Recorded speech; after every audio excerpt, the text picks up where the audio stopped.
Hi friends, welcome back to my channel. ನಾನು ಶೋಭಾ. ಎಲ್ಲರೂ ಹೇಗಿದ್ದೀರಾ? ಐ ಹೋಪ್ ಎಲ್ಲರೂ ಚೆನ್ನಾಗಿದ್ದೀರಾ ಅಂತ ಭಾವಿಸ್ತಾ ಇದ್ದೀನಿ. ಇವತ್ತು ನಾನು ಒಂದು ಹೊಸ ರೆಸಿಪಿನ ತೋರಿಸ್ತಾ ಇದ್ದೀನಿ. ಮಿಸ್ ಮಾಡ್ದೇ ಫುಲ್ ವಿಡಿಯೋನ ನೋಡಿ. ಹಾಗೆಯೇ ನೀವಿನ್ನೂ ನಮ್ಮ ಚಾನಲ್ನ ಸಬ್ಸ್ಕ್ರೈಬ್ ಮಾಡ್ಕೊಂಡಿಲ್ಲ ಅಂದರೆ ಇವಾಗಲೇ ನಮ್ಮ ಚಾನಲ್ನ ಸಬ್ಸ್ಕ್ರೈಬ್ ಮಾಡ್ಕೊಳ್ಳಿ. ಹಾಗೆಯೇ ಪಕ್ಕದಲ್ಲಿರೋ ಬೆಲ್ ಐಕನ್ನ ಟಿಕ್ ಮಾಡಿ. ಇದರಿಂದ ನಾನು ಹಾಕೋ ಹೊಸ ವಿಡಿಯೋಗಳು ಫಸ್ಟ್ ನಿಮಗೇ ನೋಟಿಫಿಕೇಷನ್ ಬರುತ್ತೆ. ಹಾಗೆಯೇ ಲೈಕ್ ಮಾಡಿ ಮತ್ತು ಶೇರ್ ಮಾಡಿ, ಕಮೆಂಟ್ ಮಾಡೋದನ್ನು ಕೂಡ ಮರಿಬೇಡಿ. ಹಾಗಾದರೆ ನಾನು ಇವತ್ತಿನ ವಿಡಿಯೋನ ಸ್ಟಾರ್ಟ್ ಮಾಡೋಣ ಬನ್ನಿ ಫ್ರೆಂಡ್ಸ್.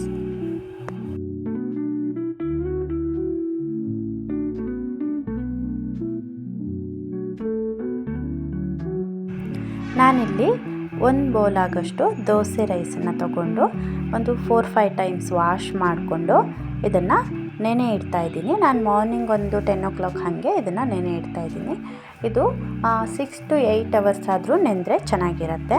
ಸೊ ಚೆನ್ನಾಗಿ ವಾಶ್ ಮಾಡಿ ನೀರು ಹಾಕಿ ಇದನ್ನು ಸಪ್ರೇಟ್ ಇಟ್ಕೊಳ್ತಾ ಇದ್ದೀನಿ. ಹಾಗೆಯೇ ಇದಕ್ಕೆ ಅವಲಕ್ಕಿ ಸ್ವಲ್ಪ ಬೇಕಾಗುತ್ತೆ. ಅದು ಕೂಡ ನಾನೊಂದು ಚಿಕ್ಕ ಬೌಲಲ್ಲಿ 1 ಬೌಲು ಅವಲಕ್ಕಿ ತೊಗೊಂಡಿದ್ದೀನಿ. ಅದು ಗಟ್ಟಿ ಅವಲಕ್ಕಿ ತೊಗೊಂಡಿದ್ದೀನಿ. ಸೊ ಗಟ್ಟಿ ಅವಲಕ್ಕಿ ಆಗಿರೋದ್ರಿಂದ ನಾನು ಇವಾಗಲೇ ಇದನ್ನು ಕೂಡ ವಾಶ್ ಮಾಡಿ ಸಪ್ರೇಟ್ ನೆನೆ ಇಡ್ತಾ ಇದ್ದೀನಿ. ನೀವು ತೆಳು ಅವಲಕ್ಕಿ ತೊಗೊಳ್ಳೋದಾದರೆ ರುಬ್ಲಿಕ್ಕೆ ಒಂದು 30 minutes ಇರುವಾಗ ನೆನೆಸ್ಕೊಂಡ್ರೆ ಸಾಕಾಗುತ್ತೆ. ಇಲ್ಲಿ ನಾನು ಈಸ್ಟನ್ನು ತೊಗೊಂಡಿದ್ದೀನಿ. ಇದನ್ನು ಒಂದು ಚಿಕ್ಕ ಗ್ಲಾಸಲ್ಲಿ 1 ಗ್ಲಾಸ್ ನೀರು ತೊಗೊಂಡು ಅದಕ್ಕೆ ಒಂದು ಚಿಟಿಕೆ ಆಗೋಷ್ಟು ಹಾಕಿ ನೀಟಾಗಿ ಮಿಕ್ಸ್ ಮಾಡಿ ಸಪ್ರೇಟ್ ತೆಗೆದಿಟ್ಕೊಳ್ತಾ ಇದ್ದೀನಿ. ನೀರಿನ ಬದಲು ನಿಮಗೆ ಕಾಯಿ ನೀರಿದ್ದರೆ ಇನ್ನೂ ಒಳ್ಳೆಯದು, ಅದರಲ್ಲಿ ನೆನೆಸಿಟ್ಕೊಳ್ಳಿ. ಇನ್ ಕೇಸ್ ನಿಮ್ಮ ಹತ್ರ ಈಸ್ಟ್ ಇಲ್ಲ ಅಂದರೆ ಈನೋ ಯೂಸ್ ಮಾಡ್ಕೊಳ್ಳಿ. ಹಾಗೆ ಇವಾಗ ನಾನು ರುಬ್ಲಿಕ್ಕೆ ತೊಗೊಳ್ತಾ ಇದ್ದೀನಿ. ಈವ್ನಿಂಗ್ ಒಂದು 6 o'clock ಹಾಗೆ ನಾನು ರುಬ್ಕೊಳ್ತಾ ಇದ್ದೀನಿ. ನೋಡಿ ಚೆನ್ನಾಗಿ ಇದು ನೆಂದಿದೆ ಅಲ್ವಾ. ಇವಾಗ ನಾನು ಫಸ್ಟಿಗೆ ಅಕ್ಕಿನ 1 ರೌಂಡು ರುಬ್ಕೊಳ್ತೀನಿ. ನೋಡಿ ಇದು ಈ ಲೆವೆಲಲ್ಲಿ ರುಬ್ಕೊಳ್ಬೇಕು. ಆಮೇಲೆ ಇದಕ್ಕೆ ನಾವೇನು ನೆನೆಸಿಟ್ಕೊಂಡಿರುವಂಥ ಅವಲಕ್ಕಿ ಇತ್ತಲ್ವ ಅದನ್ನು ಕೂಡ ಸೇರಿಸ್ಕೊಳ್ತಾ ಇದ್ದೀನಿ. ನಾನು ಆವಾಗಲೇ ಹೇಳ್ದಂಗೆ ನೀವೇನಾದರೂ ತೆಳು ಅವಲಕ್ಕಿ ತೊಗೊಳ್ಳೋದಾದರೆ ರುಬ್ಲಿಕ್ಕೂ 30 minutes ಮುಂಚೆ ನೆನೆಸಿಟ್ಕೊಂಡು ಈಗ ಸೇರಿಸ್ಕೊಂಡ್ರೆ ಸಾಕಾಗುತ್ತೆ. ಹಾಗೆಯೇ ಒಂದು 2 ಸ್ಪೂನ್ ಆಗೋಷ್ಟು ಹಸಿ ಕಾಯಿನ ತೊಗೊಂಡಿದ್ದೀನಿ. ಹಾಗೆಯೇ 1-2 ಸ್ಪೂನ್ ಆಗೋಷ್ಟು ಅನ್ನನ ಸೇರಿಸ್ಕೊಳ್ತಾ ಇದ್ದೀನಿ. ಇದೆಲ್ಲದನ್ನು ಸೇರಿಸ್ಕೊಂಡು ಚೆನ್ನಾಗಿ ರುಬ್ಕೊಳ್ಬೇಕು. ಆಮೇಲೆ ನಾವು ನೆನೆಸಿಟ್ಕೊಂಡಿದ್ವಲ್ಲ ಈಸ್ಟು, ಅದನ್ನು ಕೂಡ ಇದರಲ್ಲಿ ಇವಾಗ ಹಾಕ್ಕೊಂಡು ರುಬ್ಕೊಳ್ಳಿಕ್ಕೆ ಸೇರಿಸ್ಕೊಳ್ತಾ ಇದ್ದೀನಿ. 1 ರೌಂಡ್ ರುಬ್ಬಿದರೆ ಸಾಕು. ನೀವು ಈಸ್ಟ್ ಇಲ್ಲ ಅನ್ನೋರು ಈನೋನ ಇವಾಗ ಹಾಕ್ಕೊಳ್ಬೋದು. ಸೊ ಇದು ಚೆನ್ನಾಗಿ ನುಣ್ಣಗೆ ರುಬ್ಕೊಳ್ಬೇಕು. ತರಿ ಏನೂ ಇರಬಾರ್ದು. ಆಮೇಲೆ ತುಂಬ ನೀರು ಕೂಡ ಹಾಕ್ಕೊಳ್ಬಾರ್ದು. ನೋಡಿ ಇಡ್ಲಿ ಹಿಟ್ಟಿನ ಹದದಲ್ಲಿ ಇರಬೇಕು. ಸ್ವಲ್ಪ ತುಂಬ ತೆಳುವಾದ್ರೂ ಚೆನ್ನಾಗಿರಲ್ಲ ಇದು. ಸೊ ಇದನ್ನು ನಾನು ಗಟ್ಟಿ ಮುಚ್ಚಳ ಇರುವಂತಹ ಒಂದು ಬಾಕ್ಸಲ್ಲಿ ಹಾಕಿಬಿಟ್ಟು ಚೆನ್ನಾಗಿ ಒಂದು ಸಲ ಸ್ಪೂನಿಂದ ಮಿಕ್ಸ್ ಮಾಡ್ಕೊಂಡ್ಬಿಟ್ಟು ಇದನ್ನು ಮುಚ್ಚಳ ಹಾಕಿಬಿಟ್ಟು ಅಂದರೆ ಕ್ಲೋಸ್ ಮಾಡಿ ಸಪ್ರೇಟ್ ತೆಗೆದಿಡ್ತಾ ಇದ್ದೀನಿ. ಅಂದರೆ ಇದು ಓವರ್ ನೈಟ್ ನಾನು ಬಿಡ್ತಾ ಇದ್ದೀನಿ. ಓವರ್ ನೈಟ್ ಬಿಟ್ಟರೆ ಇದು ಚೆನ್ನಾಗಾಗೋದು. ಅಂದರೆ ಚೆನ್ನಾಗಿ ಉಬ್ಕೊಳ್ಬೇಕು. ಹಿಟ್ಟು ಉಬ್ಬಿದ್ರೇ ನಾಳೆ ದೋಸೆ ಮಾಡಲಿಕ್ಕೆ ಚೆನ್ನಾಗಿ ಬರುತ್ತೆ. ನಾನು ಯಾವ ಮೆಜರ್ಮೆಂಟಲ್ಲಿ ತೊಗೊಂಡಿದ್ದೆ ಅಂತ ಮೆಜರ್ಮೆಂಟ್ ತೋರಿಸ್ತಾ ಇದ್ದೀನಿ. ಅಕ್ಕಿ, ಅವಲಕ್ಕಿ ಮತ್ತು ಕಾಯಿ, ಅನ್ನ 3 ನಾನು ಆ ಮೆಜರ್ಮೆಂಟಲ್ಲಿ ತೊಗೊಂಡಿರೋದು. ನಾನು ನೈಟ್ ಇಡುವಾಗ ಕೆಳಗಡೆ ಒಂದು ಪ್ಲೇಟ್ ಇಟ್ಟಿದ್ದೆ. ಏಕೆಂದರೆ ಕೆಳಗಡೆ ಅದು ಉಬ್ಬಿ ಬಂದ್ರೂ ನೆಲಕ್ಕೆಲ್ಲ ಬೀಳಬಾರ್ದು ಅಂತ. ನೋಡಿ ಎಷ್ಟು ಚೆನ್ನಾಗಿ ಉಬ್ಕೊಂಡಿದೆ ಅಂತ ಹೇಳಿ. ನೋಡಿದ್ರಲ್ವ ಎಷ್ಟು ಇದು ಬಬಲ್ಸ್ ಬಂದಿದೆ ಅಂತ. ಇದನ್ನು ಚೆನ್ನಾಗಿ ಇವಾಗ ಮಿಕ್ಸ್ ಮಾಡ್ಕೊಳ್ಳೋಣ. ಮಿಕ್ಸ್ ಮಾಡಿಕೊಂಡ್ರೆ ಅದು ಕೆಳಗಡೆ ಇಳಿದು ಹೋಗುತ್ತೆ. ಇವಾಗ ರುಚಿಗೆ ಎಷ್ಟು ಬೇಕು ನೋಡಿಕೊಂಡು ಉಪ್ಪು ಹಾಗೆ 1 ಸ್ಪೂನ್ ಆಗೋಷ್ಟು ಶುಗರ್ನ ಸೇರಿಸ್ಕೊಂಡು ಮತ್ತೆ ಒಂದು ಸಲ ಚೆನ್ನಾಗಿ ಮಿಕ್ಸ್ ಮಾಡಿಕೊಂಡ್ರೆ ನಮಗೆ ದೋಸೆ ಬಟರ್ ರೆಡಿ ಆಯಿತು. ಅಂದರೆ ಇದಕ್ಕೆ ದೋಸೆ ಅಂತ ಹೇಳಲ್ಲ, ಅಪ್ಪಮ್ ಅಂತ ಹೇಳ್ತಾರೆ. ಸೊ ಅದು ರೆಡಿಯಾಗಿದೆ. ಇವಾಗ ನಾನು ಅದಕ್ಕೆ ಪಲ್ಯ ರೆಡಿ ಮಾಡ್ಕೊಳ್ಳಿಕ್ಕೆ 2 ಪೊಟೊಟೊನ ಸಿಪ್ಪೆ ತೆಗೆದು ಕಟ್ ಮಾಡಿ ಸ್ವಲ್ಪ ಉಪ್ಪು ಸ್ವಲ್ಪ ನೀರನ್ನು ಹಾಕಿದ್ದೀನಿ. ಹಾಗೆಯೇ ಒಂದು ಚಿಕ್ಕ ಬಾಕ್ಸಲ್ಲಿ ಚಿಕ್ಕದಾಗಿ 1 ಕ್ಯಾರೆಟ್ನ ಕಟ್ ಮಾಡಿ ಅದಕ್ಕೂ ಕೂಡ ಉಪ್ಪು ಹಾಕಿ ಅದರಲ್ಲೇ ಇಟ್ಕೊಂಡು ಸಪ್ರೇಟಾಗಿ ಎರಡನ್ನೂ ಕುಕ್ಕರಲ್ಲಿ 2 ವಿಷಲ್ ಕೂಗಿಸ್ಕೊಳ್ತಾ ಇದ್ದೀನಿ. ಇವಾಗ ಇನ್ನೊಂದು ಕಡೆ ಒಂದು ಪಾತ್ರೆಗೆ 2-3 ಸ್ಪೂನ್ ಆಗೋಷ್ಟು ಎಣ್ಣೆ ಹಾಗೆ 1 ಸ್ಪೂನ್ ಆಗೋಷ್ಟು ತುಪ್ಪನ ಸೇರಿಸ್ಕೊಂಡು ಅದು ಕಾದ್ಮೇಲೆ ಅದಕ್ಕೆ ಸಾಸಿವೆ, ಜೀರಿಗೆ, ಮೊಗ್ಗು, ಚಕ್ಕೆ, ಲವಂಗ, 2 ಮೆಣಸಿನಕಾಳು, ಕಾಳು ಮೆಣಸಿರುತ್ತಲ್ಲ ಅದು ಎಲ್ಲದನ್ನು ಹಾಕ್ಕೊಂಡು ನಿಧಾನ ಉರಿಯಲ್ಲಿ 2 ನಿಮಿಷ ಬಾಡಿಸ್ಕೊಳ್ತಾ ಇದ್ದೀನಿ. ಇದು ಬಾಡಿದ ಮೇಲೆ ಅಂದರೆ ಘಮ ಬರಲಿಕ್ಕೆ ಸ್ಟಾರ್ಟ್ ಆದಮೇಲೆ ಇದಕ್ಕೆ ಕರಿಬೇವು, ಶುಂಠಿ ಮತ್ತು ಬೆಳ್ಳುಳ್ಳಿನ ಚಿಕ್ಕದಾಗಿ ಕಟ್ ಮಾಡಿ ಇಟ್ಕೊಂಡಿರೋದನ್ನು ಸೇರಿಸ್ಕೊಂಡು ಇನ್ನೊಂದು ಸ್ವಲ್ಪ ಬಾಡಿಸ್ಕೊಳ್ತಾ ಇದ್ದೀನಿ. ಇವಾಗ ಉದ್ದಕ್ಕೆ ಸ್ಲೈಸ್ ಮಾಡಿ ಕಟ್ ಮಾಡಿ ಇಟ್ಕೊಂಡಿರುವಂತಹ ಒಂದು ಈರುಳ್ಳಿನ ಸೇರಿಸ್ಕೊಂಡು ಇದು ಕೂಡ 2 ನಿಮಿಷ ಬಾಡಿಸ್ಕೊಳ್ತಾ ಇದ್ದೀನಿ. ಆಮೇಲೆ ಇದಕ್ಕೆ ನಾನೊಂದು 4-5 ಬೀನ್ಸನ್ನು ಚಿಕ್ಕದಾಗಿ ಕಟ್ ಮಾಡಿ ಇಟ್ಕೊಂಡಿರೋದು, ಒಂದು ಹಸಿಮೆಣಸು ಉದ್ದದಲ್ಲಿ ಕಟ್ ಮಾಡಿರೋದು, ಹಾಗೆಯೇ ಹಸಿ ಬಟಾಣಿ ಇರುತ್ತಲ್ಲ ಅದನ್ನು ಕೂಡ ಸೇರಿಸ್ಕೊಂಡು ಸ್ವಲ್ಪ ರುಚಿಗೆ ಉಪ್ಪನ್ನು ಸೇರಿಸ್ಕೊಂಡ್ಬಿಟ್ಟು ಚೆನ್ನಾಗಿ ಬಾಡಿಸ್ಕೊಳ್ಬೇಕು. 1-2 ನಿಮಿಷ ನಿಧಾನ ಉರಿಯಲ್ಲಿನೇ ಬಾಡಿಸ್ಕೊಳ್ಳಿ.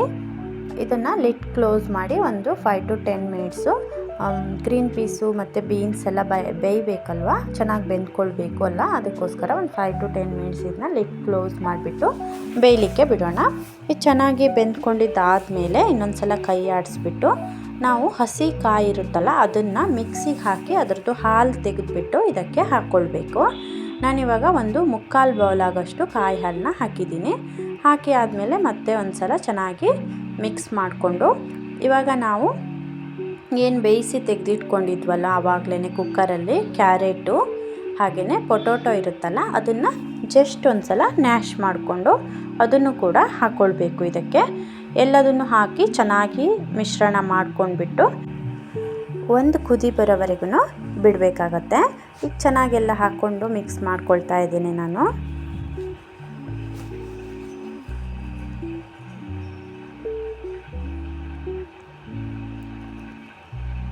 ಇವಾಗ ಲಿಡ್ ಕ್ಲೋಸ್ ಮಾಡಿ ಒಂದು ಕುದಿ ಬರಲಿಕ್ಕೆ ಬಿಡೋಣ.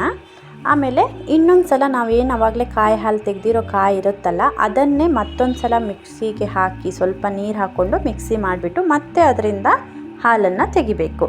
ಸೊ ನಾನಿಲ್ಲಿ 2 ಟೈಮ್ಸ್ ಮಾಡ್ಕೊಂಡಿದ್ದೀನಿ, 3 ಟೈಮ್ಸ್ ಕೂಡ ಮಾಡ್ಕೊಳ್ಬೋದು.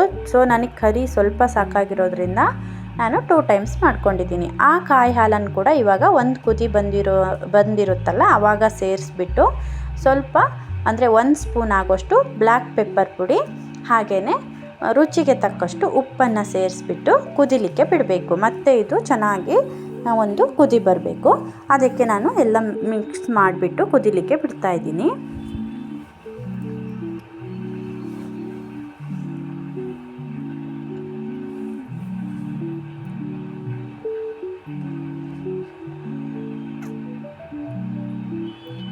ಇದು ಕುದ್ದಿದ್ದಾಗಿದೆ. ಇವಾಗ ಲಾಸ್ಟಲ್ಲಿ ಕೊತ್ತಂಬರಿ ಸೊಪ್ಪನ್ನ ಚಿಕ್ಕದಾಗಿ ಕಟ್ ಮಾಡಿ ಸೇರಿಸ್ಕೊಂಡ್ಬಿಟ್ರೆ ನಮಗೆ ಅಪ್ಪಮ್ಗೆ ಪೊಟೊಟೊ ಕರಿ ರೆಡಿ ಆಗಿಬಿಡುತ್ತೆ. ಈ ಥರ ಒಂದು ಸಲ ಪೊಟೊಟೊ ಕರಿನ ಟ್ರೈ ಮಾಡಿ ನೋಡಿ, ತುಂಬಾ ಚೆನ್ನಾಗಿರುತ್ತೆ.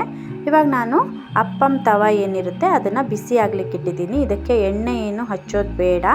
ಸೊ ಇದು ನಾನ್ ಸ್ಟಿಕ್ ತವ. ಇದು ನಿಮಗೆ ಆನ್ಲೈನಲ್ಲಿ ಕೂಡ ಸಿಗುತ್ತೆ, ಆಫ್ಲೈನಲ್ಲಿ ಕೂಡ ಸಿಗುತ್ತೆ. ಅಪ್ಪಮ್ ತವ ಅಂತಲೇ ಇರುತ್ತೆ.